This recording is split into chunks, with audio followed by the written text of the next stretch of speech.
Bismillahirrahmanirrahim. Assalamualaikum warahmatullahi wabarakatuh. Innal hamdalillah nahmaduhu wa nasta'inuhu wa nastaghfiruh wa na'udzu billahi min shururi anfusina wa sayyiati a'malina. Man yahdihillahu fala mudilla lahu wa man yudlil fala hadiya lahu. Wa asyhadu an la ilaha illallah wahdahu la syarika lahu wa asyhadu anna Muhammadan abduhu wa rasuluh. Allahumma shalli wa sallim wa barik ala nabiyyina Muhammad wa ala alihi wa sahbihi wa man sara ala nahjihim ila yaumiddin, amma ba'du. Qala Allah azza wa jalla fi kitabihil aziz, ya ayyuhalladzina amanu taqullaha haqqa tuqatih wa la tamutunna illa wa antum muslimun. Fa inna asdaqal hadithi kitabullah wa khairal hadi hadi Muhammadin sallallahu alaihi wasallam wa syarrul umuri muhdatsatuha wa kullu muhdatsatin fid dini bid'ah wa kullu bid'atin dhalalah wa kullu dhalalatin fin nar, amma ba'du. Ikhwani wa akhwati fillah, para hadirin yang semoga dirahmati dan diberkahi Allah Subhanahu wa taala. Alhamdulillah, pada sore hari ini Allah Subhanahu wa taala telah mempertemukan kita di tempat yang diberkahi, tempat yang paling dicintainya, yaitu al-masjid. Sebagaimana sabda Nabi sallallahu alaihi wasallam, ahabbul biqa'i ila Allahi masajiduha. Rawahu Muslim. Tempat yang paling dicintai oleh Allah adalah masjid. Allah Subhanahu wa taala telah mempertemukan kita di tempat yang paling dicintainya dalam rangka menjalankan ibadah yang sangat agung. Ibadah yang memiliki banyak keistimewaan dan keutamaan, yaitu ibadah talabul ilmi syar'i, majlis zikrullah azza wa jalla, majlis yang barang siapa mendatanginya maka ia dicatat oleh Allah sebagai seseorang yang berjalan fi sabilillah, di jalan yang dicintai dan diridai Allah. Majlis yang dihadiri oleh para malaikat al-kiram, karena Allah Subhanahu wa taala mempunyai malaikat-malaikat mulia yang diberi tugas secara khusus oleh Allah untuk berkeliling di muka bumi mencari majlis zikrullah azza wa jalla. Nabi bersabda dalam hadis, inna lillahi malaikatan sayyara budula yattabi'una majalis dzikri fa idza wajadu majlisan fihi dzikrullahi qa'adu fihi. Sesungguhnya Allah Subhanahu wa taala mempunyai para malaikat yang mulia yang berkeliling di muka bumi. Apa tugas mereka? Mereka berkeliling untuk mencari majelis zikrullah azza wa jalla. Apabila mereka mendapati suatu majelis yang disebutkan di dalamnya nama Allah, diagungkan di dalamnya nama Allah, dibacakan di dalamnya ayat Allah, maka mereka bersinggah di dalam majelis tersebut. Subhanallah, ini bukan majelis hura-hura, bukan majelis sia-sia, tetapi majelis yang dihadiri oleh makhluk yang mulia, malaikat-malaikat Allah yang tidak pernah bermaksiat kepada Allah, malaikat-malaikat yang senantiasa taat terhadap perintah Allah. Makanya dalam hadis yang lain Nabi menjelaskan tentang apa yang dilakukan oleh para malaikat ketika mereka menghadiri majelis taklim. Di antaranya adalah para malaikat meletakkan sayap mereka, tidak ada yang berterbangan. Ini sebagai tanda dan bukti bahwa para malaikat merasa ridho, senang kepada para penuntut ilmu. Nabi SAW bersabda, Innal malaikata la tadau ajnihataha ridwan li talibil ilmi bima yasna. Sesungguhnya para malaikat meletakkan sayap-sayap mereka sebagai tanda mereka merasa ridho terhadap apa yang sedang dikerjakan oleh para penuntut ilmu, membaca, mendengarkan, memahami qala Allah, qala Rasulullah sallallahu alaihi wasallam. Kemudian malaikat-malaikat tersebut tidak hanya merasa ridho, tetapi mereka juga mendoakan kebaikan dan memohon ampunan kepada Allah untuk orang yang belajar agama, para penuntut ilmu maupun orang yang mengajarkan ilmu, mengajarkan kebaikan. Subhanallah.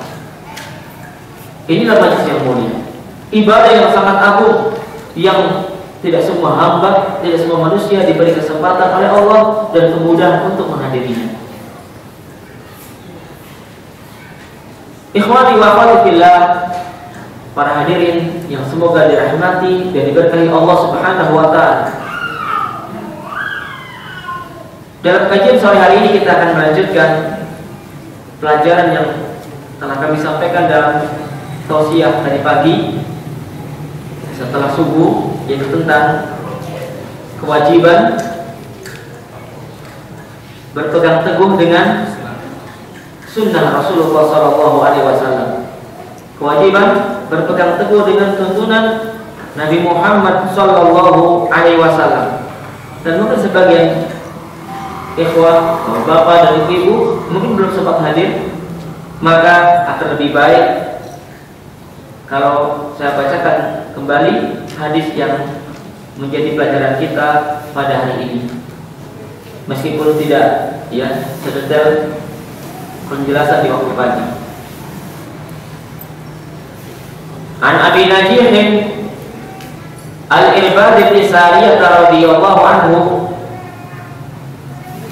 qala wa'adana Rasulullah sallallahu alaihi wasallam mau'izatan balighatan wajilat minha qulubu wa darafat minha al-uyun faqulna ya Rasulullah ka'annaha mau'izatu muwaddi'in fa'awsina qala usikum bitaqwallah was-sam'i wa ta'ah wa in ta'ammara 'alaikum 'abdun fa innahu man ya'ish minkum fasayara ikhtilafan katsira fa'alaikum bisunnati wa sunnatil khulafa'ir rasyidin al-mahdiyyin min ba'di tamassaku biha wa 'addu 'alaiha bin nawajid wa iyyakum wa muhdatsatil umur fa inna kulla muhdatsatin bid'ah wa kulla bid'atin dhalalah wa kulla dhalalatin finnar. Sebagai riwayat seperti itu.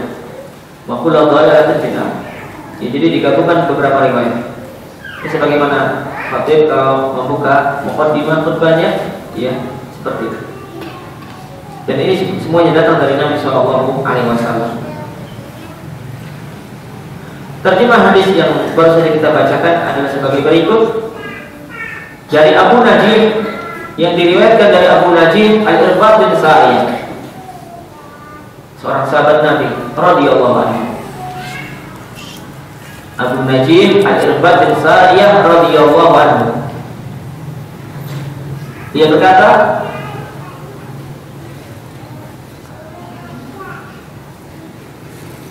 Rasulullah Shallallahu Alaihi Wasallam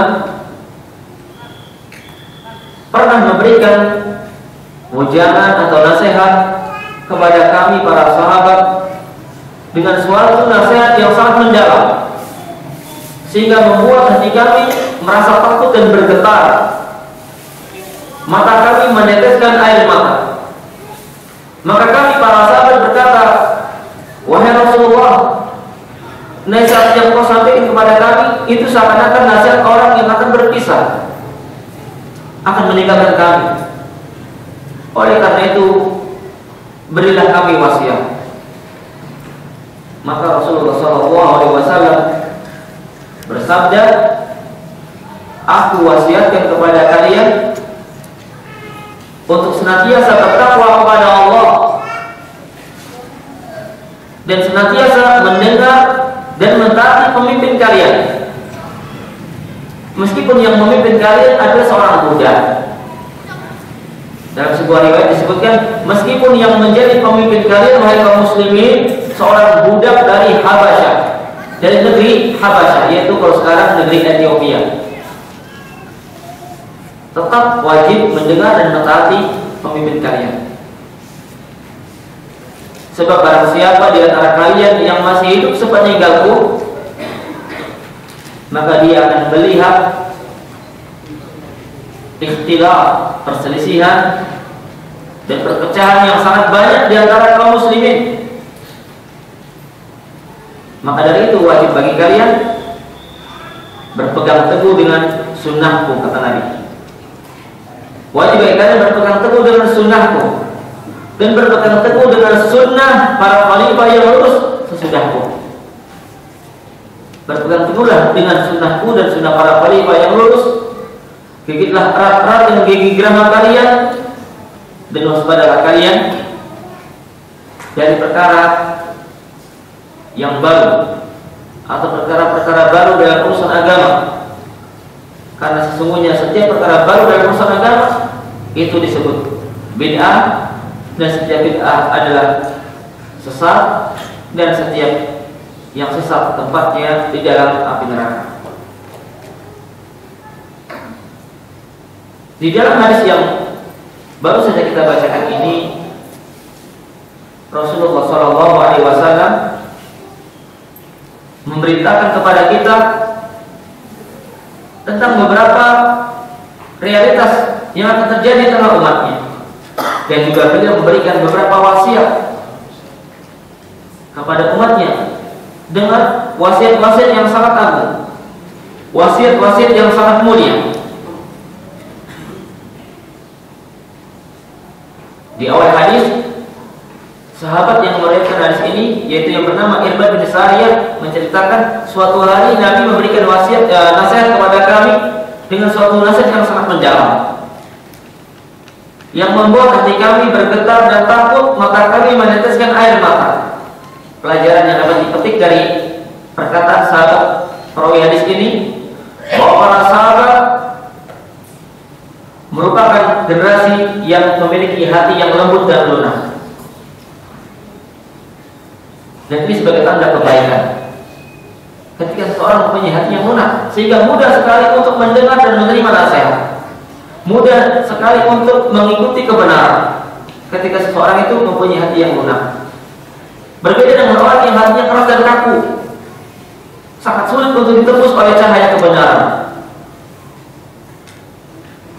Kemudian para sahabat merupakan orang-orang yang beriman dengan sebenar-benarnya keimanan.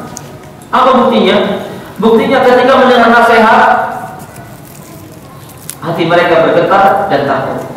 Dan ini sifat kaum mukminin yang Allah sebutkan dalam surat Al-Anfal yang kedua, innamal mu'minuna alladziina idza dzukirallah wajilat qulubuhum wa idza tuliyat 'alaihim ayatu zadatuhum imanan wa 'ala rabbihim yatawakkalun. Sesungguhnya orang-orang beriman itu ialah orang-orang yang apabila disebutkan nama Allah, disebutkan kebesaran Allah, dibacakan ayat Allah, hati mereka merasa takut dan bergetar. Wajilat qulubuhum, hati mereka ketakutan. Ini tanda para mukmin dengan keimanan yang benar, keimanan yang jujur. Dan apabila dibacakan kepada mereka ayat-ayat Allah, disampaikan kepada mereka Allah, qala Rasulullah, zadatuhum iman, iman mereka semakin bertambah. Mendengar bacaan Al-Quran, mendengar hadis-hadis Nabi, iman mereka semakin bertambah. Karena memang iman itu akan menjadi kuat dan bertambah dengan melakukan ketaatan kepada Allah. Dan iman seorang hamba akan melemah dan berkurang dengan berbuat dosa dan maksiat kepada Allah. Dan apa yang sedang kita lakukan sekarang? Duduk di majelis ilmu, mendengarkan, mengkaji firman Allah dan sabda Rasul dalam rangka menguatkan iman kita.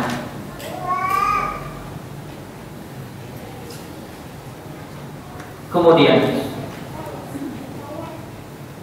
pelajaran yang berikutnya dari apa yang diceritakan oleh Irbad bin Sariyah. Mereka meneteskan air mata. Ini juga suatu keutamaan. Sangat jarang orang itu bisa menangis ketika mendengar nasihat, kecuali orang-orang yang imannya kuat, hatinya lembut, dan mata yang selalu menangis karena takut kepada Allah mempunyai keutamaan. Di antaranya mata tersebut tidak akan disentuh oleh api neraka. Mata yang menangis karena takut kepada Allah tidak akan disentuh oleh api neraka. Nabi SAW bersabda dalam hadis yang sahih, "Ainani la tamassahuma an-nar." Ada dua mata yang tidak akan disentuh oleh kobaran api neraka. Ada dua mata manusia yang tidak akan disentuh oleh kobaran api neraka. Yang pertama, ainun bakat min khasyatillah, mata yang menangis karena takut kepada Allah. Mata yang menangis karena takut kepada Allah. Yang kedua, wa ainun bakat fi sabilillah. Yang kedua adalah mata yang berjaga-jaga di waktu malam dalam rangka membela agama Allah. Berjaga-jaga di perbatasan wilayah negeri muslimin dan kafir agar tidak diserang oleh kaum kafir. Begadang, ronda malam, matanya melek untuk menjaga dan melindungi kaum muslimin dari serangan musuh. Itulah dua mata yang tidak tersentuh oleh api neraka. Salah satunya mata yang menangis karena takut kepada Allah. Dan para sahabat sering sekali mereka menangis. Bahkan sebagian mereka mengalami kebutaan karena saking banyaknya menangis. Keutamaan yang kedua di antara keutamaan mata yang sering menangis karena takut kepada Allah, bahwa pada kiamat orang tersebut akan mendapatkan perlindungan dan naungan dari Allah Subhanahu wa Ta'ala ketika manusia sedang merasa kepanasan saking dekatnya matahari dari kebun-kebun mereka.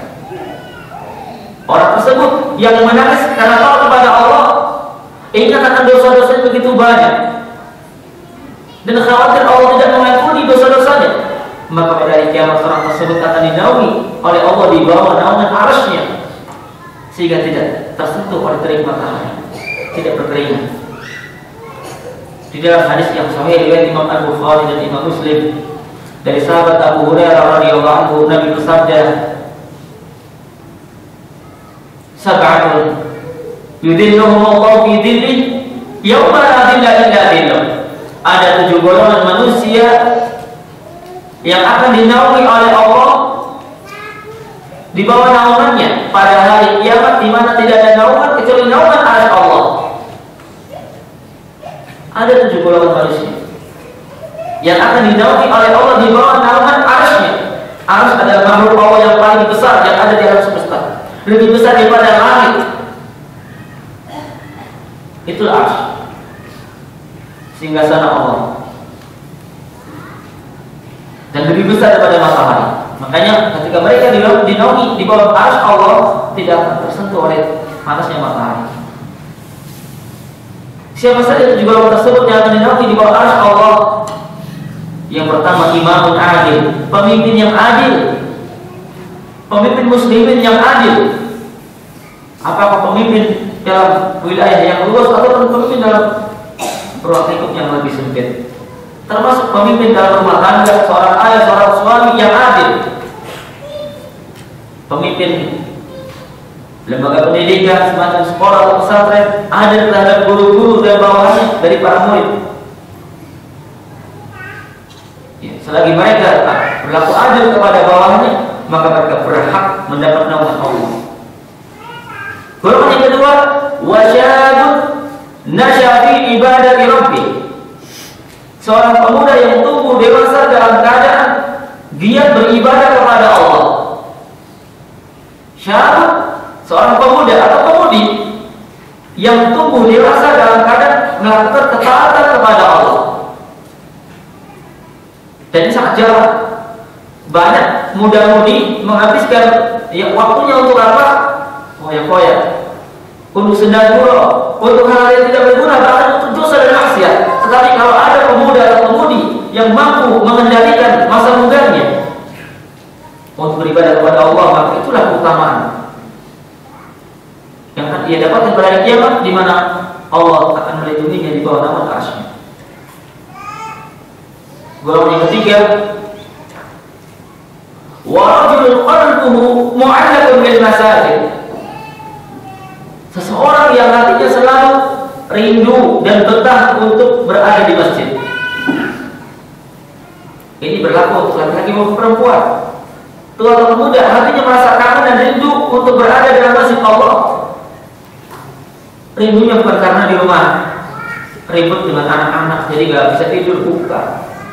Rindu ke masjid ya untuk beribadah, sholat 5 waktu, sholat sunnah, baca Quran, zikir, menghadiri majlis taklim. Rindu dia, betah. Kalau dia keluarnya karena ada kewajiban pekerjaan, kewajiban cari nafkah, atau kewajiban mengurusi rumah tangga, tetapi hatinya ingin segera kembali ke masjid. Kalau ada panggilan azan, segera ke masjid. Itulah seseorang yang hatinya rindu dengan masjid, betah. Maka mereka akan mendapat naungan arsy Allah pada hari kiamat. Yang keempat, golongan keempat, wa rajulani tahabba fillah ijtama'a alaihi wa tafarraqa alaihi. Dua orang yang saling mencintai karena Allah. Dua orang yang saling mencintai karena Allah. Karena Allah ini maksudnya karena keimanan, karena ketakwaan, karena ketaatan kepada Allah. Ijtama'a, mereka bersatu, berkumpul, bertemu benar-benar karena ingin menjalankan ketaatan kepada Allah, saling tolong menolong dalam kebaikan dan ketakwaan. Wa tafarraqa alaihi, dan dua-duanya juga berpisah karena Allah. Karena Allah yang memisahkannya. Berpisahnya bukan karena cekcok rebutan harta warisan atau bagi hasil bagi keuntungan dari bisnis atau rebutan calon istri. Cekcok berpisah gitu. Bukan berpisahnya karena Allah. Disebutkan pada ulama hadis, mereka berpisah dengan salah satunya pergi safar untuk jihad atau menimba ilmu atau berdakwah. Sehingga yang satu tetap berada di kampung halaman, yang satu pergi menimba ilmu, safar atau merantau, berdakwah atau berjihad.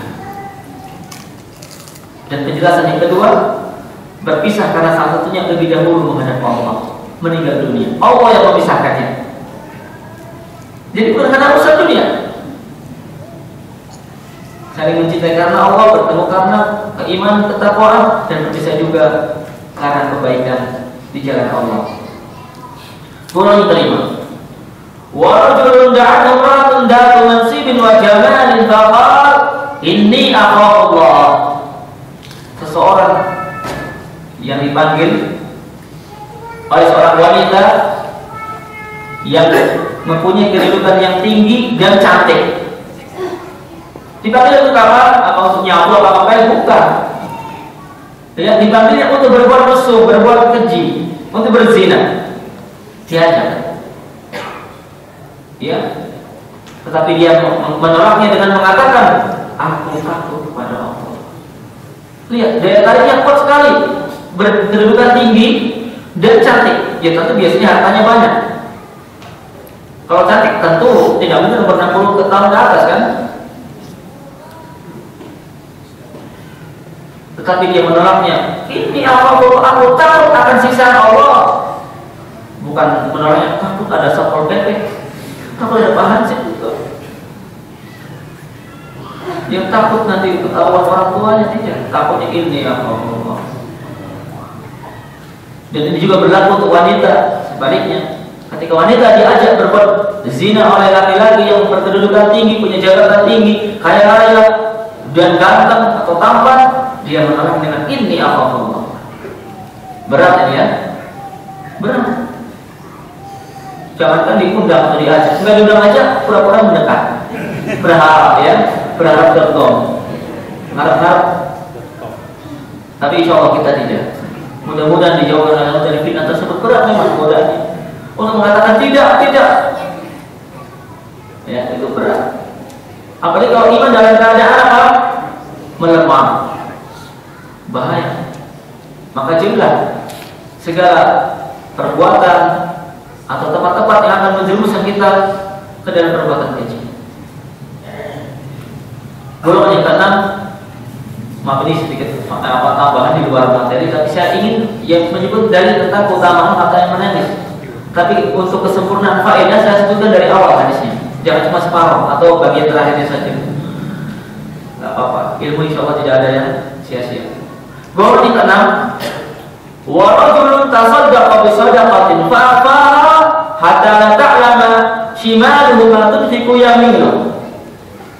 Golongan yang keenam yang akan dilindungi oleh Allah di bawah naungan arsy-Nya pada hari kiamat sehingga tidak merasa panasnya matahari. Seseorang yang bersedekah, berinfak dengan tangan kanannya, lalu dia sembunyikan sehingga tangan kirinya tidak mengetahui apa yang diinfakkan oleh tangan kanannya. Maksudnya apa? Maksudnya dia bersembunyi, berinfak dengan sembunyi-sembunyi sehingga tidak diketahui oleh orang lain. Selalu menunaikan ibadah infak atau sedekah secara diam-diam. Karena ini lebih mudah untuk ikhlas, lebih aman, lebih jauh serta selamat dari penyakit riya sebagai pembatal amal dan pembatal ikhlas. Nah, memang berat. Jiwa itu condongnya ingin apa? Diketahui oleh orang lain. Kalau berbuat baik, menyumbang, ya, pembangunan masjid, orang sekampung tahu. Oh, dia berkorban dengan sapi, sekampung tahu. Kemudian hatinya merasa senang. Kalau nggak ada yang tahu, nggak disiarkan, oh posisi Pak Takmir ini kok nggak dipublikasi nama saya? Nah, ini jadi apa ya? Kecondongan jiwa untuk pamer itu tinggi. Tapi ketika seorang mampu berinfak, bersedekah di jalan Allah, sembunyi-sembunyi, cukuplah Allah yang tahu, karena Allah mengatakan, Inna la nudhi'u ajra man ahsana amala.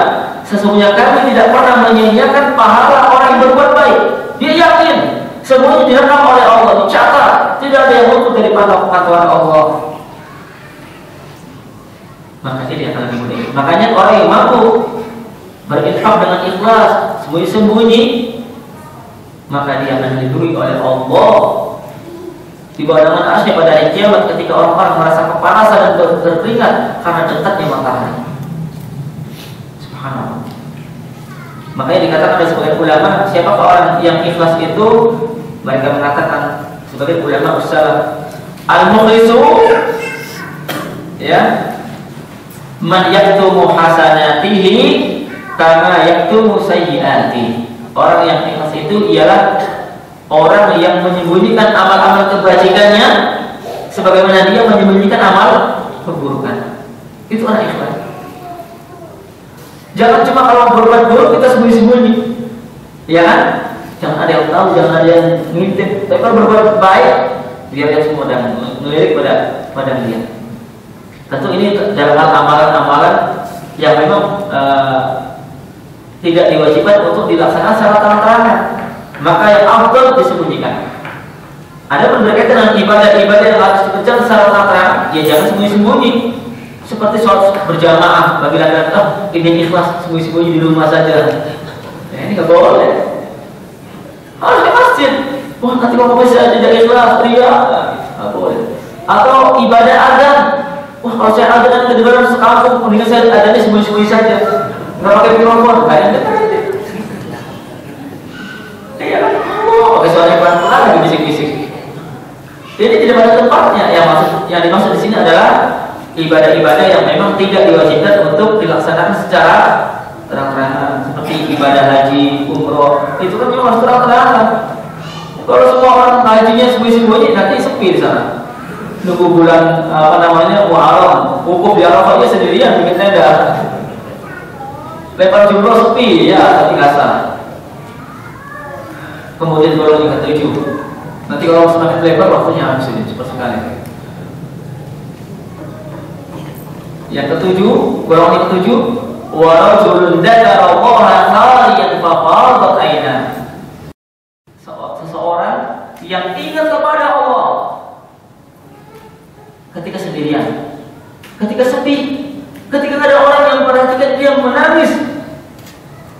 Ingat pada Allah, ingat akan dosa-dosanya, ingat betapa dahsyatnya azab Allah, betapa sedikitnya amal saleh yang kerjakan, betapa banyak dosa maksiat yang ia lakukan. Dia khawatir mati dalam keadaan Allah tidak mengampuni dosa-dosanya, karena dia menangis, merasa tidak sanggup menahan siksaan Allah di alam kubur di dalam akhirat. Dia menangis. Maka semacam itulah yang akan dilindungi oleh Allah. Berat memang menangis di saat sendirian. Nangis tidak sepi ketika orang tidak peduli atau diperhatikan atau orang pada tidur. Berat. Kalau nangis depan umum gampang. Apalagi yang biasa main sinetron, enggak disuruh nangis, mudah sekali nangis, ya kan? Apalagi dibayar, so acting nangis, gampang nangis. Atau menangis di depan jamaah yang besar, itu mudah. Dorongan untuk menangis itu gampang. Kenapa? Jiwa ingin dikatakan oleh orang, oh masya Allah khusyuk sekali doanya. Masya Allah Ustaznya sampai nangisnya ngucurin dari mata kayak hujan deras. Akhirnya gak baca doa akan nangisnya terus-terusan. Ini depan umum. Tapi sekali lagi ya, itu sangat sulit atau sangat mudah untuk kemasukan dia. Ketika orang menangis tetap kepada Allah sendirian, mau dia kepada siapa? Orang pada tidur pada orang. Pamer sama siapa? Majin. Maka disitulah utamanya. Murni itu orang ikhlas, murni itu orang takut. Bukan nangis sendirian tapi karena ingat diputus pacar. Banyak yang semacam ini. Nangis, kan wae. Enggak lunas sudah berpuluh tahun. Bukan. Nangis karena anaknya banyak, putunya banyak, tapi enggak lunas susutang. Ini belum punya rumah. Ya bukan ini nangisnya. Yang mendapat naungan Allah. Dari titik ini keutamaan mata yang menangis karena takut pada Allah. Para sahabat orang yang sangat mudah menangis, hatinya lunak. Kemudian kita lanjutkan dengan perkataan masih mau dimain belum sampai konsep Nabi. Astagfirullahaladzim. Ingin segera saya menyelesaikan wasiat Nabi. Maka kami para sahabat berkata kepada Rasul, wahai Rasul, nasihat yang kau sampaikan kepada kami seakan-akan itu nasihat orang yang akan berpisah dengan kami. Seakan-akan kau akan meninggalkan kami. Ini menunjukkan betapa besar pemahaman para sahabat dan betapa khususnya para sahabat dalam menghayati apa yang disampaikan oleh Rasul. Sementara yang mendengar itu orangnya lalai, badannya di masjid, pikirannya di rumah atau di pasar, nah ya nggak mungkin khusyuk, nggak mungkin paham apa yang disampaikan oleh Rasul. Para sahabat orangnya hadir badannya, hadir juga hati dan pikirannya. Tidak jalan-jalan kemana-mana pikirannya. Maka Nabi pun berkata kepada para sahabat, memberikan wasiat, usikum bittaqwallah, aku wasiatkan kepada kalian untuk selalu bertakwa kepada Allah. Ini wasiat Nabi yang pertama. Saya sebutkan terlebih dahulu wasiat-wasiat Nabi kepada para sahabat dan kepada umat. Ya, apa saja wasiat Nabi boleh kita terangkan satu persatu. Yang pertama, usikum bittaqwallah. Wasiat yang pertama, aku wasiatkan kalian kepada kalian untuk selalu bertakwa kepada Allah. Kemudian wasiat Nabi yang kedua, wassam'i wa ta'ah. Wa in ta'ammara 'alaikum 'abdun. Aku wasiatkan kepada kalian ya, agar selalu mendengar dan mentaati pemimpin kalian meskipun yang menjadi pemimpin kalian seorang budak, hamba sahaya dari negeri Ethiopia. Wasiat Nabi yang ketiga, alaikum bisunnati. Kalian wajib berpegang teguh dengan sunnahku. Sunnah di sini artinya tuntunan nanti saya jelaskan. Dan sunnah para khalifah yang lurus sesudahku. Wasiat Nabi yang keempat, waspadalah kalian dari perkara-perkara baru yang diada-adakan dalam urusan agama. Ini dapat wasiat mulia dari Nabi SAW kepada para sahabat dan juga kaum muslimin sampai hari kiamat. Kita jelaskan satu persatu wasiat Nabi SAW yang terkandung di dalam hadis riwayat Irbad bin Sariyah radhiyallahu anhu. Wasiat yang pertama apa ya kawan? Yang pertama apa? Aku wasiatkan kepada kalian agar selalu bertakwa kepada Allah. Apa itu takwa? Ada yang bisa menjawab?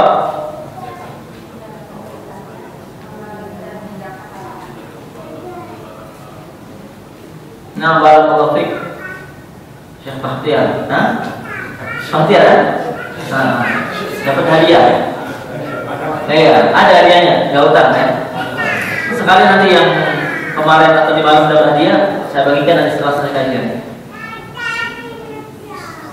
Itulah wasiat bertakwa kepada Allah. Taat kepada Allah dengan melaksanakan perintah-perintahnya dan menjauhi larangan-larangannya berdasarkan petunjuk dari Allah. Berdasarkan petunjuk maksudnya berdasarkan ilmu, berdasarkan dalil dari Al-Quran dan hadis yang sahih. Itulah orang yang bertakwa. Dan bertakwa kepada Allah merupakan wasiat Allah kepada umat terdahulu dan umat yang datang kemudian. Bertakwa kepada Allah merupakan kunci segala kebaikan dunia dan akhirat. Bertakwa kepada Allah merupakan sebab masuk surga. Bertakwa kepada Allah merupakan sebab terbebas dari segala kesulitan dan kesempitan. Bertakwa kepada Allah merupakan sebab dimudahkan segala urusan. Bertakwa kepada Allah merupakan sebab dilapangkannya rezeki. Dan masih banyak keutamaan-keutamaan bertakwa kepada Allah Subhanahu wa taala. Sebagaimana diterangkan oleh Allah dalam Al-Quran dan di dalam hadis-hadis Nabi SAW yang sahih. Maka hendaklah kita berusaha menjadi hamba yang bertakwa kepada Allah kapanpun dan dimanapun. Sebagaimana wasiat Nabi kepada sahabat yang bernama Mu'adz bin Jabal radhiyallahu anhu. Apa kata Nabi? Ittaqillaha haitsu ma kunta. Bertakwalah engkau kepada Allah dimanapun engkau berada. Jangan bertakwa hanya di masjid, jangan bertakwa hanya di pesantren, jangan bertakwa hanya ketika berada di masjid taklim, tapi giliran berada di pasar, di tempat bisnis, ya. Ketika safar kita pun lupa untuk bertakwa kepada Allah. Ya, ketika berada di kampung halaman rajin menjaga sholat waktu, ketika safar sholatnya bolong-bolong, belangan, kayak listrik padam. Ya giliran belangan bisa jawab. Kadang nyala, kadang mati. Ya. Tidak, kapan saja dan masanya kita bertakwa kepada Allah sesuai dengan kemampuan kita. Allah Subhanahu wa taala telah berjanji dan memberikan kabar gembira kepada orang yang bertakwa bahwa mereka pasti menjadi penghuni surga. Allah berfirman dalam surat Al-Imran ayat 133. Ada yang hafal? Dikasih hadiah. Wasari'u. Oh, mau double ya hadiahnya. Satu aja. Mau Pak, nanti hadiah satu. Pak, yang lain dulu ya. Wasari'u. Nah, ada di belakang ibu-ibu ya. Enggak apa-apa, Bu. Wasari'u.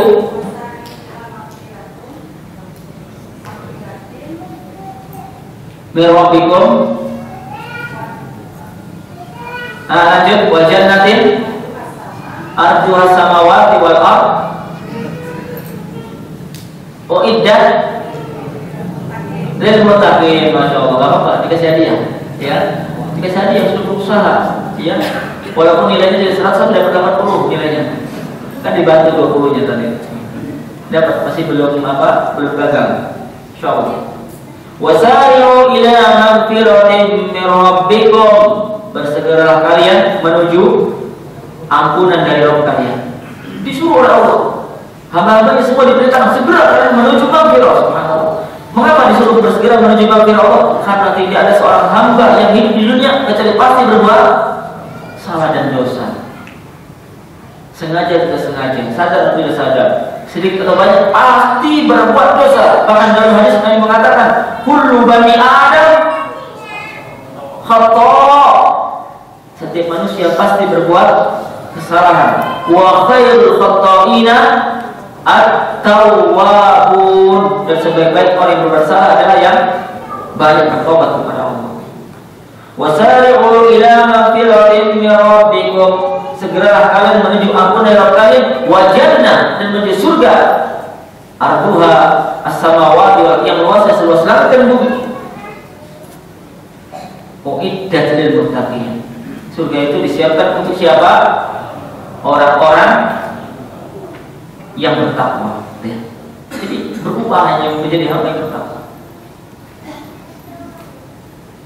Kemudian wasiat Nabi yang kedua, wasami wa ta'ah. Apa artinya? Hendaklah kalian selalu mendengar dan mentaati pemimpin kalian, meskipun yang memimpin kalian seorang budak, hamba sahaya. Ini perintah dari Nabi. Mengapa Nabi memerintahkan kaum muslimin agar selalu mendengar dan mentaati pemimpin dalam rangka menjaga persatuan umat, untuk menghindari perpecahan dan pertikaian di antara mereka. Sebab kalau pemimpin tidak ditaati, tidak didengar perintah-perintahnya, maka yang terjadi adalah kekacauan di negeri tersebut. Ya, terjadi pembangkangan, terjadi pemberontakan. Ketika rakyat tidak menghormati dan mentaati pemimpinnya, makanya Nabi berikan petunjuk kepada kaum muslimin, kalau mereka bersatu, ingin bersatu dan terhindar dari perpecahan, taati dan dengarkan pemimpin kalian. Hal ini sebagaimana firman Allah dalam surah An-Nisa ayat 59, ya ayyuhalladzina amanu atiiqullaha wa atiiqur rasul wa ulil amri minkum. Hai orang-orang yang beriman, taatlah kalian semua kepada Allah dan taatlah kepada Rasulnya serta ulil amri, pemimpin kalian, yang pemimpin kalian. Ayat ini menunjukkan wajibnya kaum muslimin mentaati pemimpin. Tetapi mentaati pemimpin ini sifatnya tidak mutlak, tidak sebagaimana taat kepada Allah dan Rasul. Buktinya apa? Dalam ayat tadi surah An-Nisa ayat 29, Allah mengulangi kata perintah atiiku, taatilah Allah, wa atiiku, dan diulangi lagi, dan taatilah Rasul. Sementara ketika menyebut ulil amri, pemimpin, Allah tidak mengulangi kata-kata atiiku wa ulil amri. Ini menunjukkan bahwa taat kepada pemimpin tidak secara mutlak, tetapi dengan syarat. Apa syaratnya? Syaratnya ya, rakyat wajib mentaati pemimpin mereka dalam hal-hal yang ma'ruf, dalam hal-hal yang baik, bahkan dalam hal-hal yang mubah sekalipun tetap wajib. Meskipun tidak ada kaitannya dengan urusan agama, selama peraturan pemerintah itu baik, mengandung maslahat, dan tidak mendatangkan dosa dan maksiat, tidak mendatangkan murka Allah, maka rakyat wajib mendengar dan taat. Adapun dalam perkara-perkara yang mengandung dosa dan maksiat, dalam hal-hal yang bertentangan dengan qala Allah, firman Allah, wa qala Rasul, sabda Rasul, maka tidak boleh mentaati.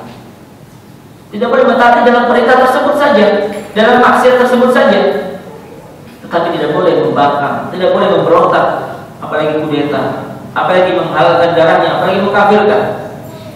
Nabi bersabda dalam hadis tentang wajibnya taat pada pemimpin dalam hal-hal yang ma'ruf saja, dalam hal-hal yang baik yang tidak mengandung dosa. Itu sabda Nabi sallallahu alaihi wasallam, la ta'ata li makhluqin, siapa yang hafal? Fi ma'siyatil khaliq.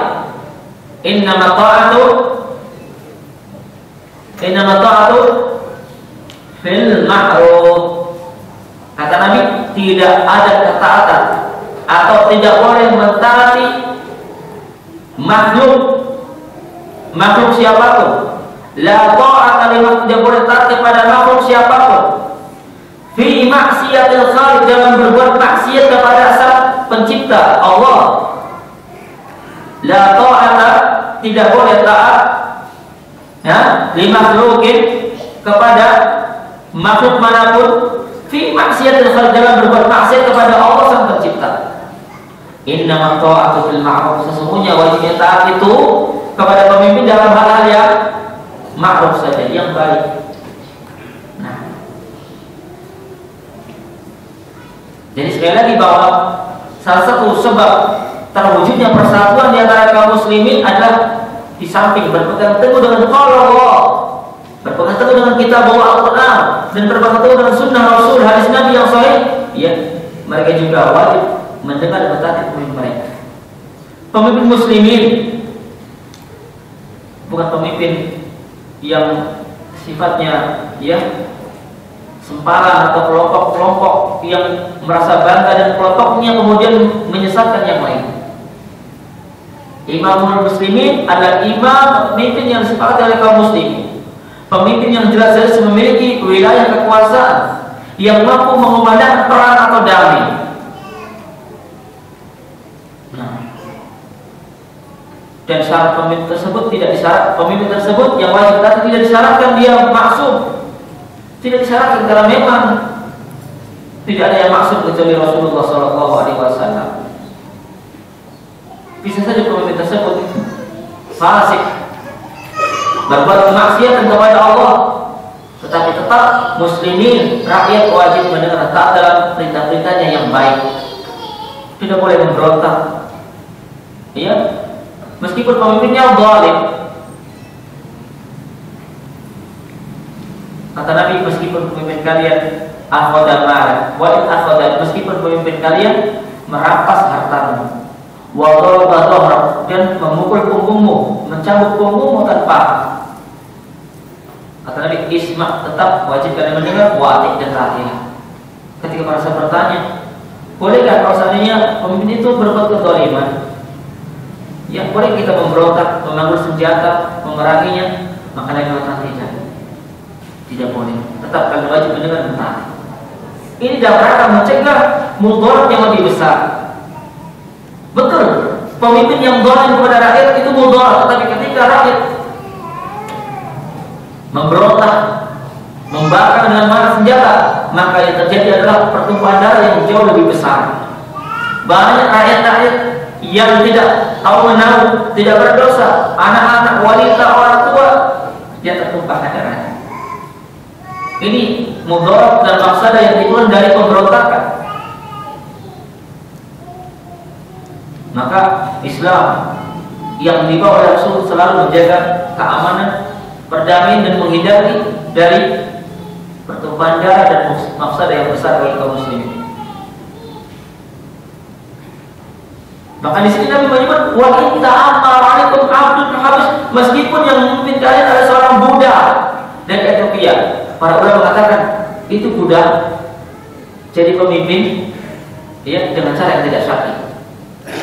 Sebab syarat, ya, seorang berhak menjadi imamul muslimin, pemimpin kaum muslimin, adalah dia adalah orang merdeka. Tetapi Nabi di sini menggambarkan dengan meskipun yang memimpin kalian seorang budak, ini menunjukkan bahwa nanti ada suatu masa di mana yang memimpin muslimin adalah seorang budak yang semestinya tidak berhak, tetapi dia mendapatkannya dengan cara kudeta atau dengan cara-cara tidak syar'i, meskipun tidak kudeta. Ketika dia sudah resmi mempunyai kekuatan wilayah, maka rakyat harus mendengar dan taat. Mungkin sistemnya tidak Islami, kalau Islam menjadi pemimpin, maka rakyat tidak boleh berontak. Inilah akidah dan manhaj Ahlussunnah wal Jamaah yang diajarkan oleh Nabi SAW dan para sahabat. Kemudian Nabi melanjutkan bersabda, fa innahu man ya'ish minkum, sesungguhnya barang siapa di antara kalian yang hidup ba'di setelah aku meninggal dunia, fa sayara ikhtilafan katsiran, dia akan melihat perselisihan yang sangat banyak. Nabi menyampaikan ketika beliau masih hidup dan kaum muslimin masih bersatu di bawah kepemimpinan Rasul. Belum ada kelompok-kelompok, belum ada aliran-aliran, belum ada jamaah-jamaah. Semua kaum muslimin bersatu di bawah kepemimpinan Rasul. Tetapi Nabi sudah memberitahu kepada para sahabat bahwa nanti setelah beliau meninggal dunia, dan siapa di antara mereka yang masih hidup akan melihat perselisihan yang sangat banyak di tengah kaum muslimin. Dan apa yang disampaikan oleh Rasul, apa yang diberitakan oleh Rasul tentang akan terjadinya perselisihan telah terjadi. Ini juga menunjukkan kebenaran kerasulan beliau, kebenaran kenabian beliau. Karena beliau tidak berbicara dengan hawa nafsu. Beliau ketika menyampaikan berita bukan berdasarkan ramalan, tidak, tetapi berdasarkan wahyu yang Allah turunkan kepadanya. Di dalam surat An-Najm ayat yang ketiga, Allah berfirman, "Wa ma yantiqu 'anil hawa, in huwa illa wahyun yuha." Beliau Nabi SAW tidaklah berbicara berdasarkan hawa nafsunya, tetapi berdasarkan wahyu yang Allah turunkan kepadanya. Makanya apa yang disampaikan oleh Rasul itulah hak. Apa yang disampaikan oleh Rasul adalah wahyu dari Allah. Dalam hal-hal yang berkaitan dengan agama semuanya wahyu. Makanya hadis Nabi adalah wahyu karena itu datang dari Allah. Meskipun redaksinya dari Nabi, tapi maknanya dari Allah. Itu wahyu dari Allah. Nabi mengatakan dalam hadis, "Ala inni utitul kitaba wa mithlahu ma." Ketahuilah sesungguhnya aku telah diberi Allah Alkitab, Al-Quran, dan yang semisal Al-Quran bersamanya, yaitu As-Sunnah, Al-Hadis. Beliau juga mengatakan dalam hadis yang lain tentang jaminan seseorang berada di atas jalan yang lurus, berada di jalan yang benar, di atas hidayah ketika berpegang teguh dengan Al-Quran dan hadis, karena dua-duanya adalah wahyu dari Allah. Beliau mengatakan dalam hadis, "Taraktu fiikum amrayn." Aku telah meninggalkan pada kalian dua perkara. "Lam tadillu ma in tamassaktum bihima." Kalian sekali-kali tidak akan tersesat selama kalian berpegang teguh dengan kedua perkara tersebut. Apa kedua perkara tersebut? Kitab Allah Al-Quran, wa sunnati, sunnahku. Sunnah Nabi adalah hadis-hadis Nabi yang sahih.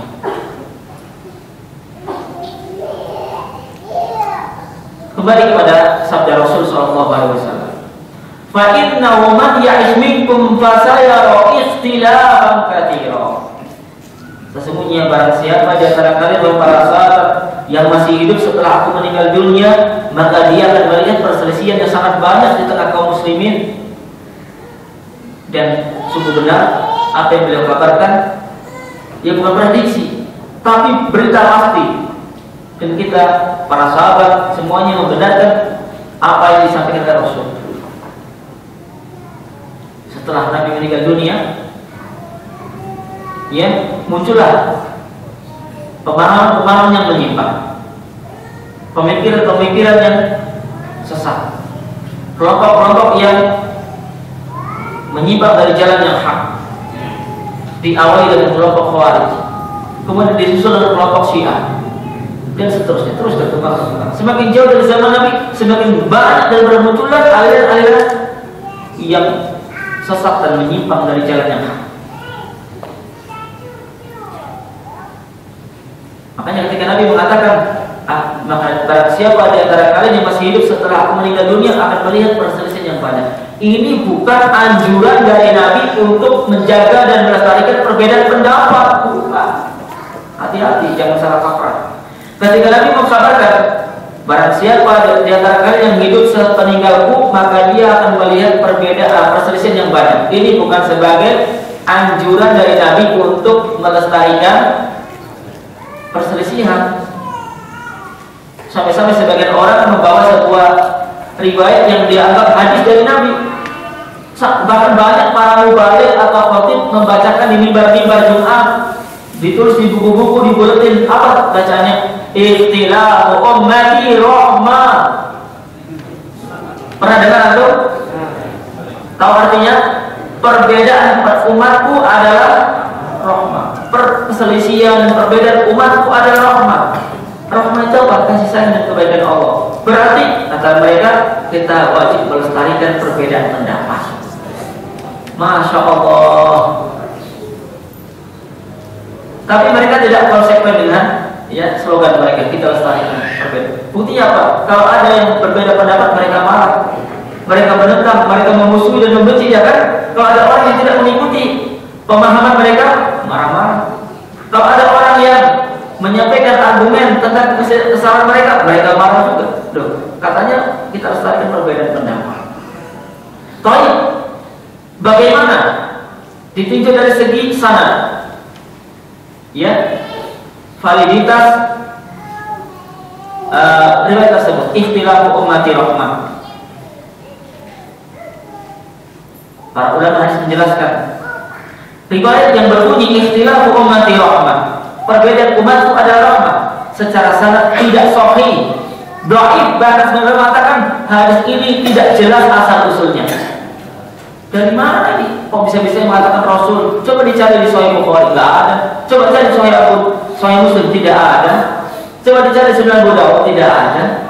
Tidak ada. Dan kita hadis Sahih Bukhari dhaif pun tidak ada. Nggak usah bicara Sahih, yang dhaif saja tidak ada. Dhaif Ibnu Majah, Abu Dawud, Tirmidzi, nggak ada. Karena memang tidak jelas asal usulnya. Kemudian ditinjau dari segi makna.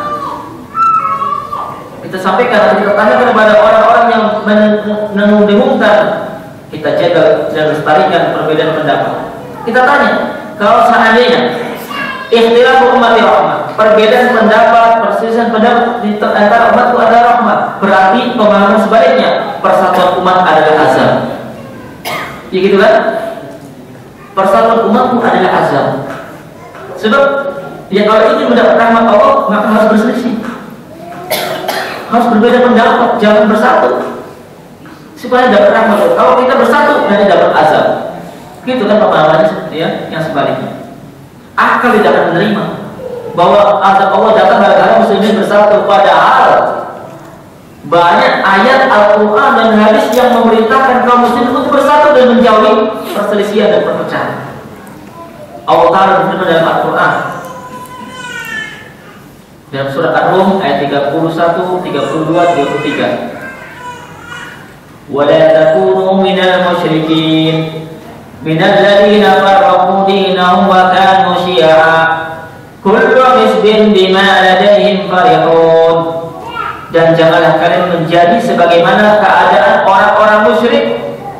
Bagaimana keadaan mereka? Mereka adalah orang-orang yang memecah belah agama mereka. Farraqu dinahum, memecah belah agama mereka. Wa kanu syi'a, dan mereka adalah orang yang berkelompok-kelompok. Allah katakan, janganlah kalian menjadi sebagaimana keadaan orang-orang musyrik, yaitu orang-orang yang memecah belah agama mereka dan mereka menjadi kelompok-kelompok, golongan-golongan. Kullu hizbin bima ladaihim farihun. Masing-masing golongan, masing-masing kelompok merasa bangga dengan apa yang ada pada diri mereka. Ini fakta yang ada, realitas yang terjadi di antara kelompok-kelompok kaum muslimin, bangga dengan kelompoknya, fanatik dengan kelompoknya. Ini dilarang keras oleh Allah, diharapkan oleh Allah. Dalam surah Al-Imran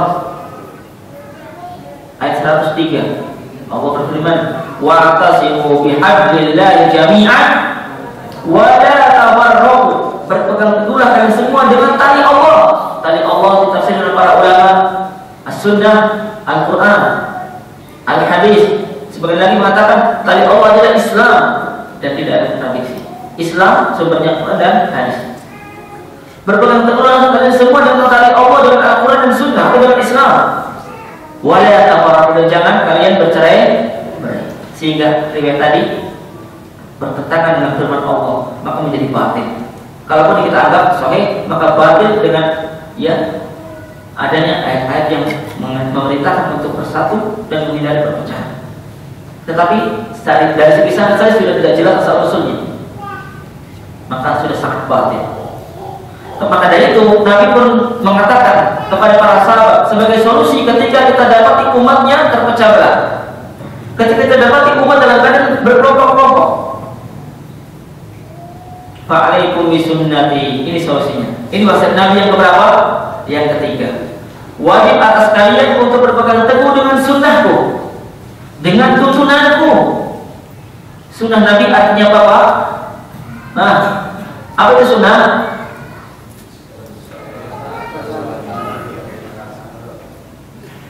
Ulangi lagi, apa itu sunnah Rasul?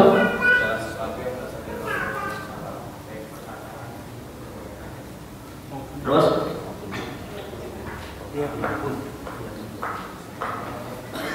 Nah, barakallahu fiik. Dikasih hadiah. Sunnah adalah segala sesuatu yang datang dari Nabi. Saya tambah sedikit saja. Segala sesuatu yang diriwayatkan dari Nabi dengan benar, kalimat dengan sahih. Sebab banyak yang dinisbatkan kepada Nabi tapi tidak sahih. Seperti tadi istilah ummati, orang mengatakan dari Rasul. Contoh yang lain, orang mengatakan an-nadhafatu minal iman. Kebersihan itu bagian dari iman. Ini bukan hadis. Hati-hati kalau kita berceramah. Ini bukan sabda Rasul, tapi perkataan yang sudah tersebar di lisan kaum muslimin. Tidak ada asal usulnya.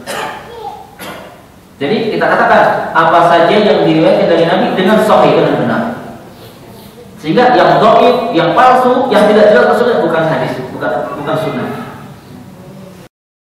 Baik berupa perkataan Nabi, atau perbuatan Nabi, atau persetujuan Nabi, atau sifat jasmani dan rohani Nabi, itulah sunnah.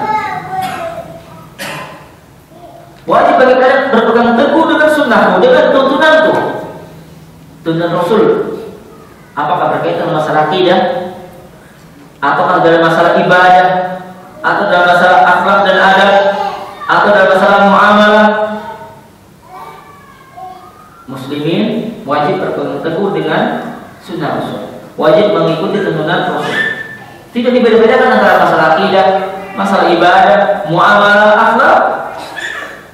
Demikian pula dalam masalah halal dan haram. Semua wajib merujuk kepada sunnah Rasul. Inilah jalan keselamatan. Inilah jalan kebahagiaan dunia dan akhirat. Ketika seorang muslim dan muslimah berpegang teguh dengan sunnah Rasulullah SAW, dia akan selamat dari kebinasaan. Nabi bersabda dalam hadis, "Taraktukum ala mahajjatin bayda, lailuha kanahariha, la yazigu anha illa halikun." Aku telah meninggalkan kalian di atas jalan yang putih, jalan yang terang benderang. Itulah jalan Islam, jalan yang ditempuh oleh Rasul. Aku telah meninggalkan kalian di atas jalan yang terang benderang. Malamnya sama saja seperti siangnya. Saking terangnya, malamnya pun terang, gak perlu senter, gak perlu cahaya. Saking gamblangnya, malamnya seperti siangnya. Tidak ada yang menyimpang dari jalan yang terang benderang tersebut kecuali orang yang pasti akan celaka dan binasa. Illa halik. Jadi selagi seorang muslim dan muslimah berpegang teguh dengan sunnah Rasul, dijamin selamat, tidak akan celaka dan binasa. Tetapi ketika dia menyimpang, berbelok kanan dan ke kiri, maka dia akan terjerumus ke dalam kesesatan di dunia dan terjerumus ke dalam api neraka di akhirat. Dan dalil-dalil dari Al-Quranul Karim yang menunjukkan wajibnya berpegang teguh dengan sunnah Rasul, mengikuti tuntunan Rasul, banyak sekali. Ya, sangat banyak. Di antaranya firman Allah Subhanahu wa taala dalam surat Al-Imran ayat 31 tentang wajibnya mengikuti tuntunan Rasul sallallahu alaihi wasallam, atau dengan kata lain berpegang teguh dengan sunnah Rasul sallallahu alaihi wasallam. Al-Imran ayat 31. Siapa yang hafal? Masya Allah. Qul na'am, qul in kuntum tuhibbunallaha fattabi'uni yuhibbukumullahu wa yaghfir lakum dzunubakum wallahu ghafurur rahim. Saya kasih hadiah Pak insyaallah. Sudah berapa orang nih? Ya, pokoknya masing-masing merasa dapat hadiah nanti datang. Dia nggak merasa dapat hadiah jangan datang juga. Ya, yang merasa saya bilang dapat hadiah maka datang. Kalau saya bilang tidak dapat hadiah jangan datang. Katanya Muhammad, jika kalian benar-benar mengaku cinta kepada Allah, katanya Muhammad kepada kaum muslimin, jika kalian merasa cinta kepada Allah, fattabi'uni, maka adalah kalian berittiba. Apa berittiba? Ikutilah tuntunanku, ikutilah jejakku. Ya, niscaya Allah akan mencintai kalian dan mengampuni dosa-dosa kalian. Wallahu ghafurur rahim. Allah Maha Pengampun lagi Maha Penyayang. Nah, ini salah satu ayat Al-Quran yang menunjukkan wajibnya berpegang teguh dengan sunnah Rasul atau mengikuti tuntunan Rasul Sallallahu Alaihi Wasallam. Dalil yang lain,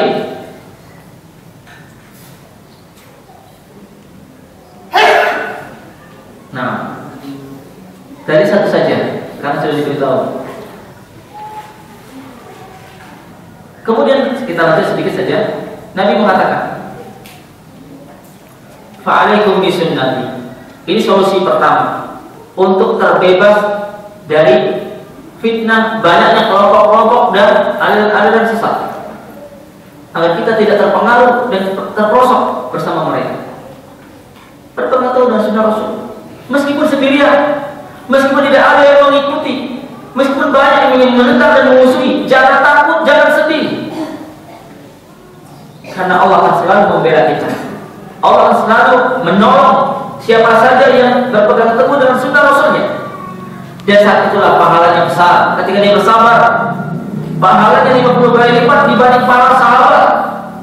Ketika seorang muslim dan muslim sabar di atas sunnah Rasul, ketika ia dalam keadaan terasing dengan akidahnya, terasing dengan ibadahnya, terasing dengan muamalah dan akhlaknya, berusaha memegang teguh ajaran Allah dan ajaran Rasulnya. Orang-orang dekat maupun orang-orang jauh membencinya, dia tetap sabar, berharap pahala dari Allah.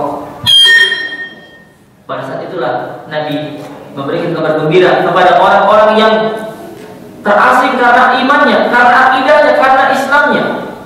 Beliau bersabda, "Bada Islamu ghariban wa sayaudu ghariban kama bada'a fatuba lil ghuraba." Islam pertama kali datang dalam keadaan asing dan akan kembali dalam keadaan asing sebagaimana pertama kali datang di kota Mekah. Iya, Islam datang di kota Mekah di mana masyarakat mayoritas menganut agama apa? Menganut keyakinan musyrikin, menyembah berhala, menyembah pohon, menyembah kuburan, mengagungkan jin, memiliki tuhan-tuhan yang banyak. Datanglah Islam yang dibawa Rasul dan mengajak mereka semua beribadah hanya kepada Allah Rabbul Alamin, Al-Ilahul Haq. Maka Nabi menjadi asing dan akan kembali menjadi asing. Fatuba lil ghuraba, maka beruntung yang tuba ini, maka sebuah pohon yang sangat indah di dalam surga diperuntukkan bagi orang-orang yang asing dengan agamanya, asing dengan akidahnya, asing dengan manhajnya. Tuba adalah pohon yang sangat indah dalam surga. Subhanallah. Maka para sahabat bertanya kepada Rasul, wahai Rasul, man humul ghuraba ya Rasulullah? Siapakah orang-orang asing itu wahai Rasul, sehingga Allah memberikan untuk mereka sebuah pohon yang sangat indah dalam al-jannah? Nabi menjawab, hum unasun salihuna. Lihat, mereka adalah orang-orang saleh.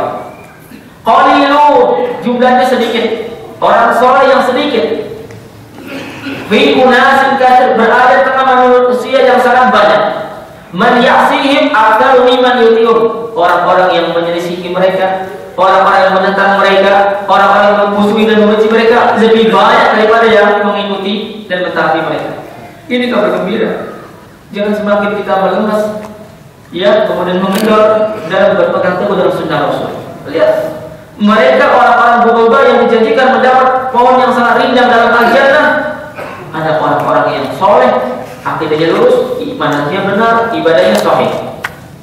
Jumlah mereka sedikit. Ini minoritas sedikit di sebagian tempat atau sebagian zaman mereka sedikit sehingga menjadi asing. Orang-orang yang menyelisih mereka jauh lebih banyak daripada yang mendukung atau mentaati mereka. Dan memang dalam banyak ayat Allah memuji orang-orang yang jumlahnya sedikit. Dalam banyak ayat Allah memuji hamba-hamba yang jumlahnya sedikit. Di antaranya,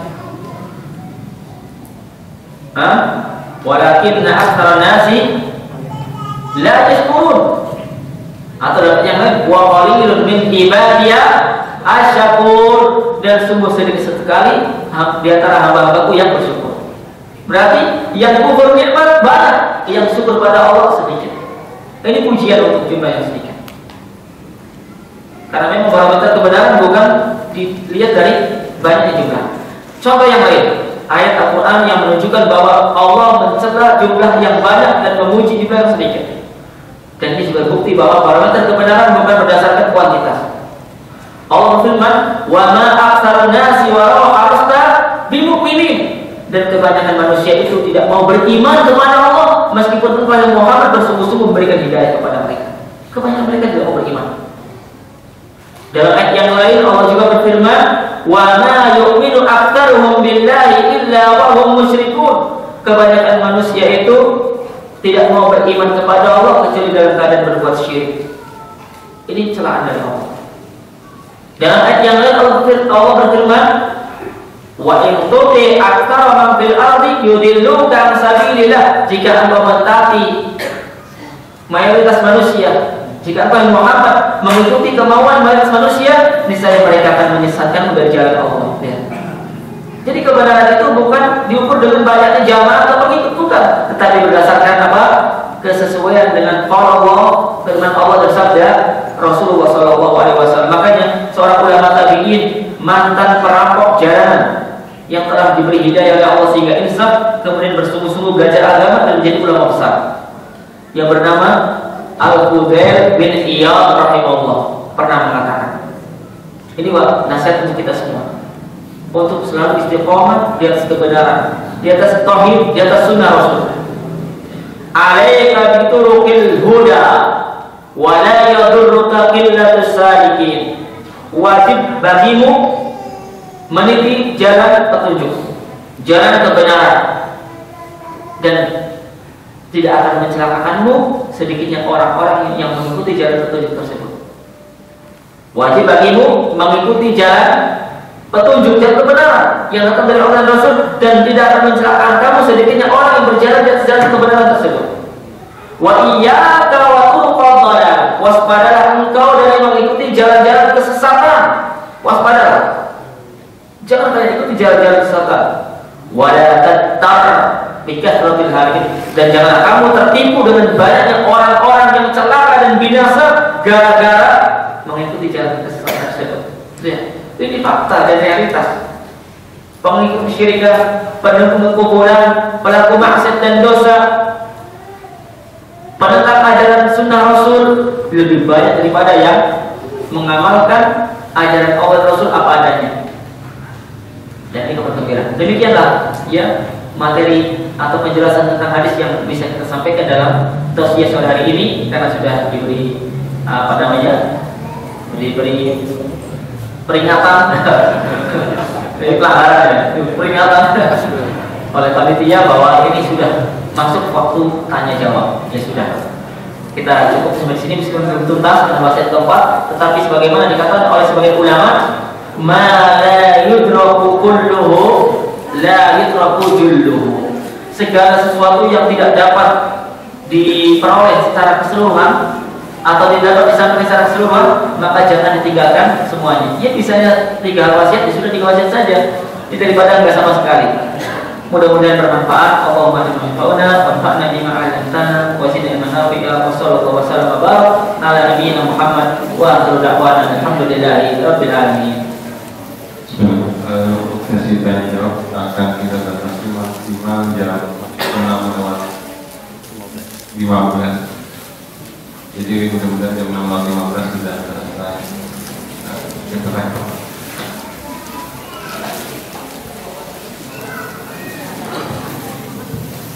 Assalamualaikum warahmatullahi wabarakatuh. Waalaikumsalam warahmatullahi wabarakatuh. Tentang perebutan akidah.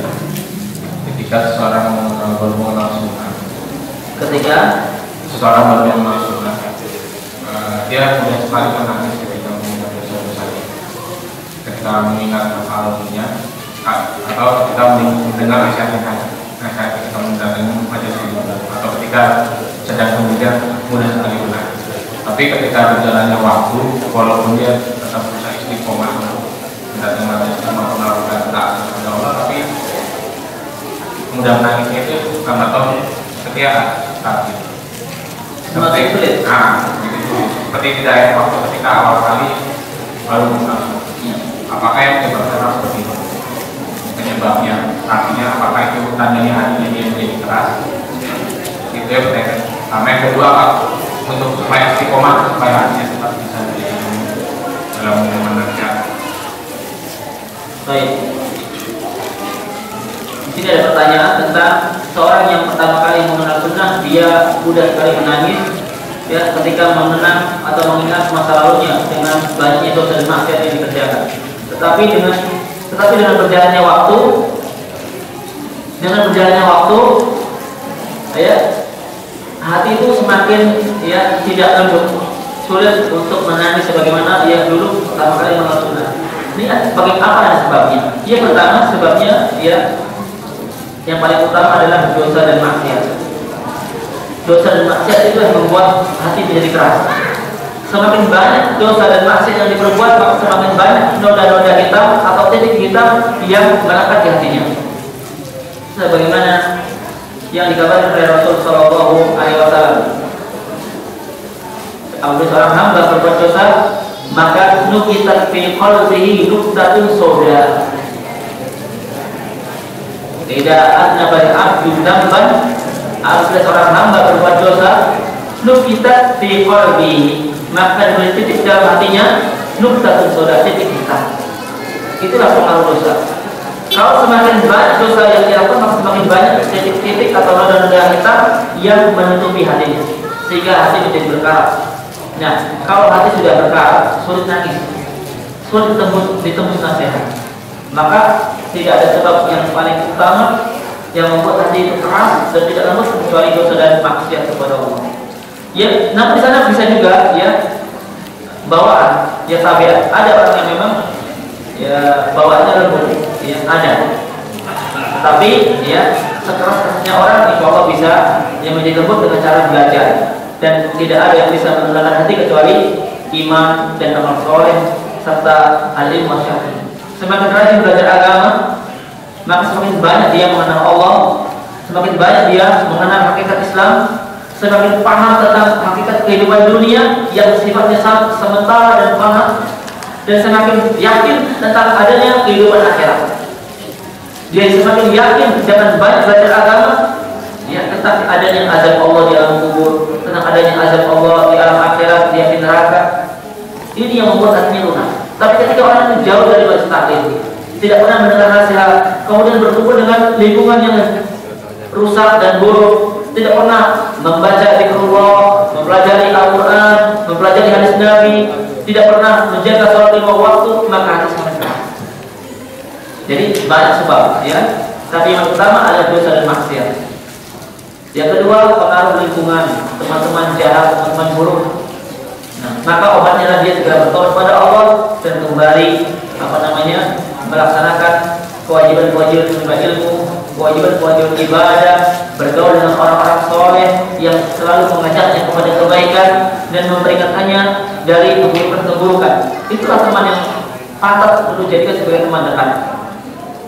Dikatakan oleh seorang ulama, akuka man arafaka al-uyuba wa hadaraka min ad-durud. Saudaramu yang sejati, teman sejatimu, teman setiamu adalah yang selalu memberitahukan kepadamu tentang kekuranganmu, tapi bukan depan orang lain, hanya untuk diri kita saja.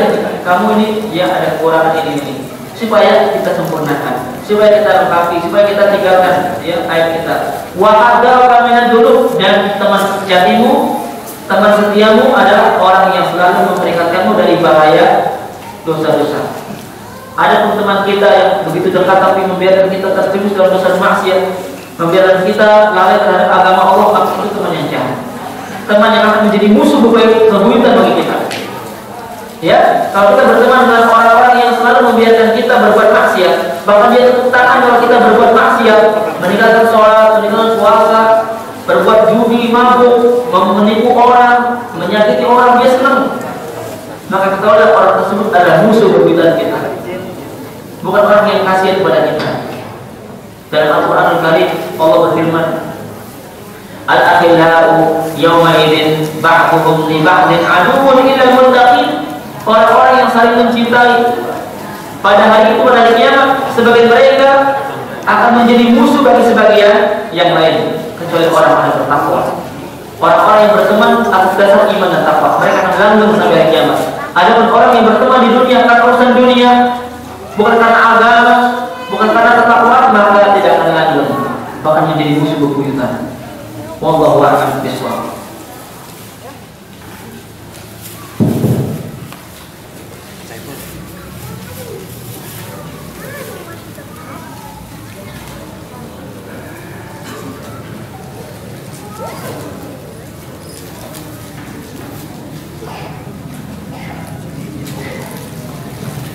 Sini ada pertanyaan setelah tertulis.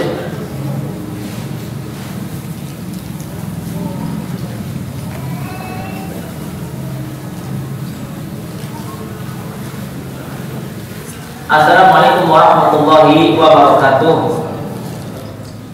Bagaimanakah korelasinya antara bersedekah dengan tangan kanan sedangkan tangan kiri tidak mengetahui? Ya, dengan keutamaan seorang istri bila ingin bersedekah hendaknya minta izin dengan suami atau sepengetahuan suami. Baik. Bagaimana hubungannya? Ya, hubungannya sangat jelas. Ya. Yang pertama maksudnya begini, ya.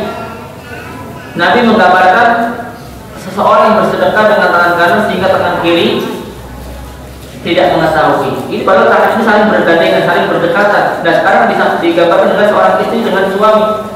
Mengapa harus izin suami? Itu kata ulama, jika dia bersedekah dengan hartanya suami.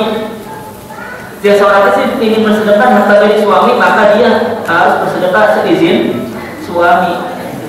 Ya, supaya suami tidak kaget kalau tiba-tiba ya uangnya berkurang. Ini satu kemana? Walaupun ya kalau niatnya mungkin paling untuk suami, tapi akan lebih utama suami itu jika bersedekah dengan harta suami, ia harus izin suami. Adapun jika seorang istri bersedekah dengan harta miliknya sendiri, pemberian orang tuanya atau warisan dari keluarganya meninggal dunia, maka tidak harus izin suami karena itu harta miliknya. Nah, jadi mengapa seorang istri ya harus izin suami kalau ingin sedekah jika harta sedekah milik suami? Nah, wallahu a'lam. Pertanyaan kedua, assalamualaikum Ustaz. Sedikit keluar dari topik, ya nggak apa-apa, sedikit saja. Tapi masih nyerempet.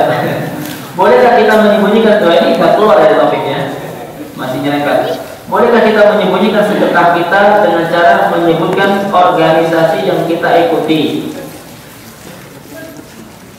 Karena seringkali ketika ingin bersedekah ditanya dari siapa, sehingga kita menyebutkan donatur dari perkumpulan titik-titik. Ya boleh-boleh saja. Ya kalau ditanya dari siapa, kan dari donatur bulan, kan bukan kita. Ya kita tidak sedang membanggakan diri kita. Ya kita sedang tidak pamer bahwa ini sedekah dari kita. Tapi asal muasal sedekah dari bulan, tidak apa-apa. Kita misalkan sebagai orang yang diberi amanah, ya kan, oleh teman kita, tetangga kita yang ada di luar Jawa. Ini luar Jawa ya, di luar Kalimantan. Salah ngomong. Kita ingatnya di Jawa. Ya, kalau ada teman kita yang bersedekah, ya, ke masjid misalkan, dan teman kita itu ada di luar Jawa, keluarga luar Jawa, luar Jawa lagi, luar Kalimantan, ada di Jawa. Kemudian kita salurkan ke Masjid Imam Syafi'i sebagai wakaf misalkan. Kemudian kan ini infak atau sedekah atas nama siapa? Ya kita katakan ini dari sebulan, dari bapak bulan atau ibu bulanan yang ada di Jawa. Tidak masalah. Kenapa? Karena dia tidak tahu dan dia tidak meminta. Ya, yang bersedekah tidak menyuruh kita untuk menyebut nama. Kita yang menyebutkan. Dan dia tidak tahu nama. Dan kita juga sedang menyebutkan nama penyumbang atau orang yang berinfak, bukan diri kita sendiri, orang lain. Berbeda dengan ya mengkabarkan tentang ibadah kita, maka sebaiknya kita sembunyikan. Jadi jawabannya boleh kalau memang itu ditanya dari siapa, maka dari donatur perkumpulan bulan. Tidak masalah. Ya, tidak ada pertentangan dengan hadis tentang 7 golongan yang dinaungi oleh Allah pada hari kiamat di bawah nama Allah ketika orang-orang yang merasa kepanasan dan berkeringat karena dekatnya matahari dari kubur-kubur mereka. Wallahu a'lam bishawab. Ya silakan.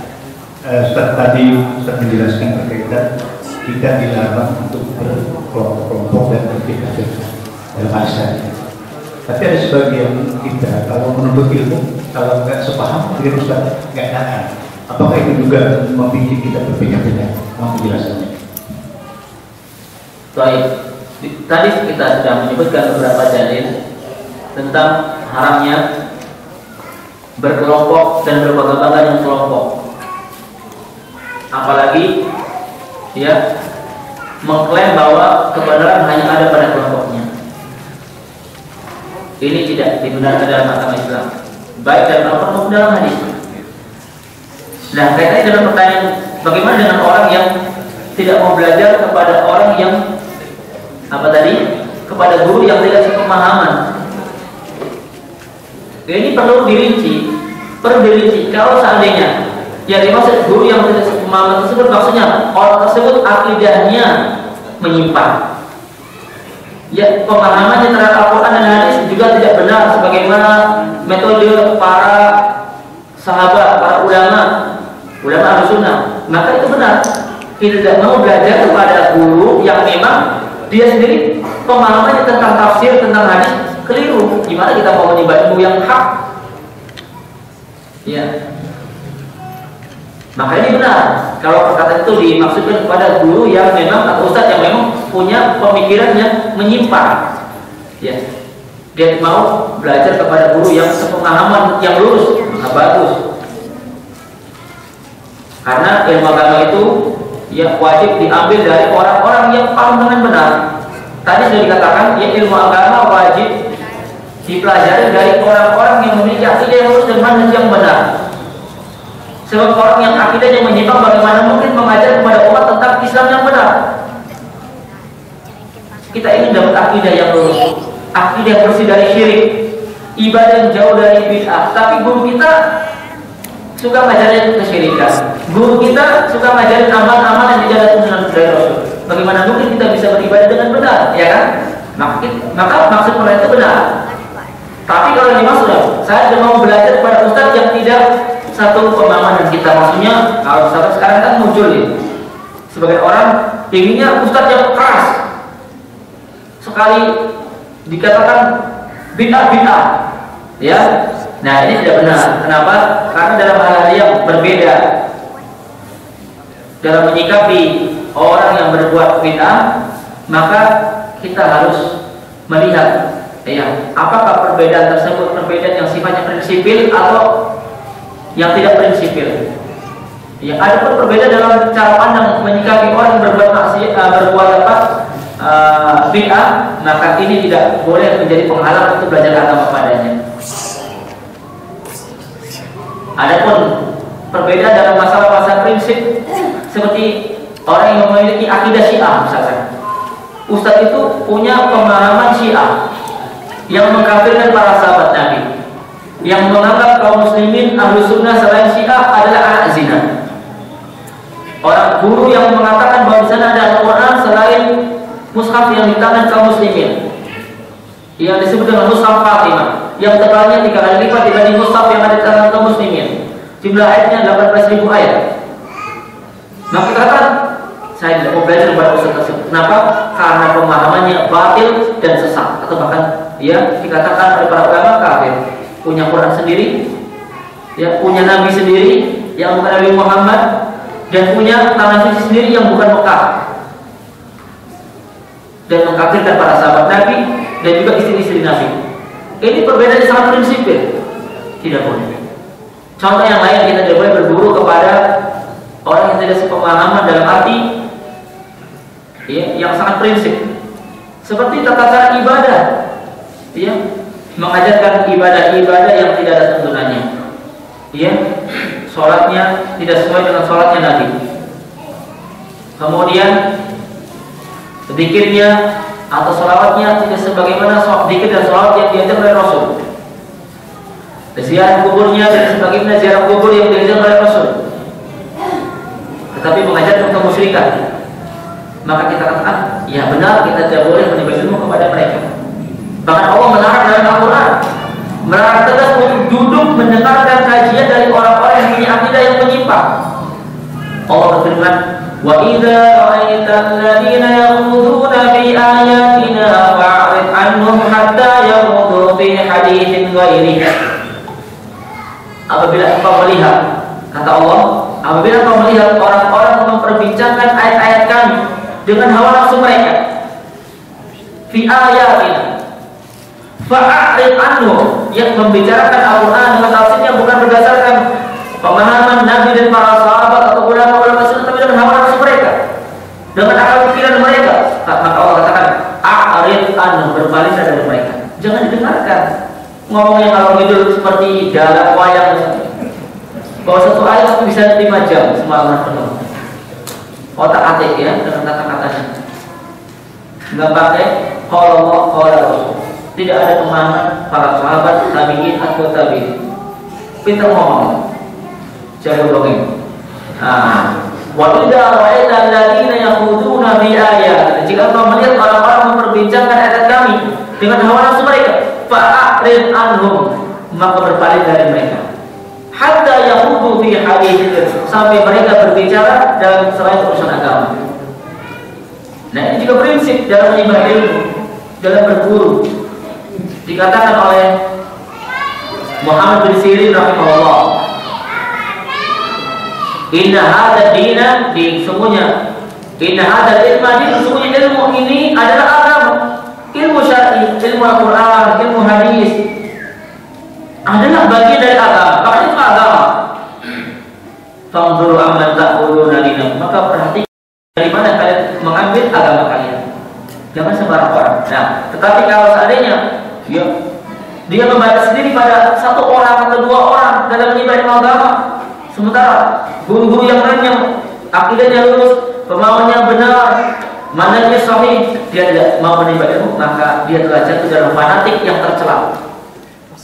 Dia telah jatuh dalam perbuatan yang tercela, itu fanatik kepada orang tertentu yang tidak maksum, dan telah menyelisih metode para ulama dalam menimba ilmu, telah mengisi para ulama dalam mengajarkan agama kepada murid-muridnya, sebagaimana Imam Syafi'i rahimahullah, Imam Malik rahimahullah, Imam Ahmad bin Hanbal rahimahullah, Imam Abu Hanifah rahimahullah. Mereka semua mengatakan, idza sahal haditsu fa huwa madhhabi. Kalau hadis Nabi telah sahih, maka itulah pendapatku. Mereka semua tidak mengatakan, kalian wahai murid-muridku wajib menerima dan mengikuti ucapanku atau pendapatku. Tolak perkataan orang lain, tidak. Semua mengatakan jika ada Nabi yang sahih dan bertentangan dengan perkataan atau pendapatku, maka ikutilah hadis dan tinggalkan pendapatku. Itulah guru yang baik. Tidak menyuruh muridnya atau mendoktrin jamaahnya agar membela dan menerima mentah-mentah pendapat perkataannya. Imam Malik bin Anas berkata, "Ma min ahadin illa wa yukhadhu wa yuradu min qawlihi illa sahibu hadzal qabr." Setiap orang itu boleh diterima dan boleh ditolak perkataannya, siapa saja boleh, kecuali orang yang ada di dalam kuburan ini. Imam Malik menunjuk siapa? Kuburan Nabi. Itulah manusia hamba Allah yang paling benar, yang wajib diterima semua perkataannya. Imam Syafi'i rahimahullah mengatakan, idza rawaitu haditsan sahihan falam a'mal bihi fa'lam anna aqli qad dhahab. Jika aku meriwayatkan hadis sahih dari Nabi, lalu aku tidak mengamalkannya atau aku tidak mengikuti hadis sahih karena mengikuti pendapat diriku atau pendapat Quran dan alam, maka ketahuilah akalku telah hilang. Dia menuduh dirinya sebagai orang yang tidak waras. Lihat, ini para ulama besar, ulama umat. Imam Syafi'i rahimahullah, Imam Abu Hanifah mengatakan, la yahilu li ahadin an ya'khudha bi qawlina ma lam ya'rif min aina akhadna. Tidak halal, tidak boleh bagi siapapun untuk mengikuti dan mengambil pendapatku, lihat Imam Abu Hanifah, selagi dia tidak mengetahui dalil apa yang aku jadikan pegangan. Wajib bagi seorang murid mengetahui dalil yang dijadikan pegangan oleh gurunya. Jangan ya taklid buta, ikut-ikutan, yang penting kata kiai, kata habib, kata syekh, kata jatuh atau apa lagi istilahnya. Itu benar. Sementara firman Allah sabda Rasul ditinggalkan, ditentang dengan perkataan manusia yang tidak maksud. Imam Ahmad bin Hanbal rahimahullah mengatakan, la tuqallidni wala Malik wala Syafi'i wala Thawri wala Auza'i wa min haythu aqul. Janganlah kalian, ini wasiat Imam Ahmad kepada murid-muridnya, janganlah kalian bersikap taklid. Apa taklid? Ikut-ikutan buta kepada orang lain tanpa tahu ilmu dan dalilnya. Janganlah kalian bersikap taklid kepada diriku. Jangan pula kalian ikut-ikutan kepada Imam Malik, jangan pula kepada Imam Syafi'i, jangan pula ikut-ikutan kepada Imam Sufyan Ats-Tsauri dan Imam Al-Ghazali, tetapi ikutilah sumber yang mereka pegangi, Al-Quran dan hadis sahih. Lihat. Jadi jangan sekali-kali kita membatasi kebenaran hanya pada satu orang, karena belum tentu dia itu maksud. Belum tentu semua perkataannya benar.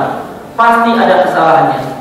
Maka ambillah kebenaran dari siapa saja selagi manhajnya sahih. Apa itu manhaj? Metode memahami Al-Quran dan hadisnya benar. Lihat prinsipnya, akidahnya benar atau tidak, cara ibadahnya sahih atau tidak. Kalau sahih, bergurulah kepadanya. Meskipun dia mungkin ada satu pendapat yang keliru karena tanpa disengaja, atau mungkin dia mendengar hadis dikira sahih ternyata dhaif. Adapun fanatik kepada ustaz tertentu dan tidak mau mengambil ustaz yang lain, padahal yang lain juga manhajnya benar, akidahnya lurus, ibadahnya sahih, maka ini adalah perbuatan yang tercela, bertentangan dengan firman Allah, bertentangan dengan sabda Rasulullah, dan bertentangan dengan wasiat para ulama Islam dari ulama-ulama madhab maupun yang lainnya. Wallahu a'lam bishawab. Saya kira cukup ya. Kita akhiri dengan doa majelis. Subhanallahumma wa bihamdika asyhadu an la ilaha illa anta astaghfiruka wa atubu ilaik. Wassalamualaikum warahmatullahi wabarakatuh.